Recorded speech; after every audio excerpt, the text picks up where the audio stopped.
Praise the Lord. அன்பார்ந்த இறை உறவுகளே, உங்கள் ஒவ்வொருவரையும் ஆண்டவர் இயேசுவின் இனிய நாமத்தினால் வாழ்த்துகிறேன். இன்றைய நாளுக்கான இறைவார்த்தை உணவு திருப்பாடல்கள் 102:16. ஆண்டவர் சீயோனை கட்டி எழுப்புவார், அங்கு அவர் தம் ஆட்சியுடன் திகழ்வார். இயேசுவில் பிரியமானவர்களே, இன்றைக்கான இறைவார்த்தையின் மூலம் ஆண்டவர் நம்மிடம் பேசுகின்றார்.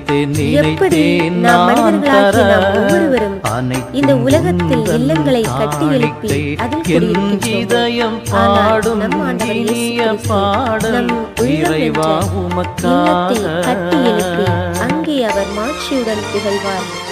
ஆராதனைக்குரியவராக அவர் என்றென்றும் உயர்த்தப்படுவார் என்று சொல்கிறபடியாக அவர் தம் மாட்சியை நாம் உயர்த்துவோம். ஆமென்.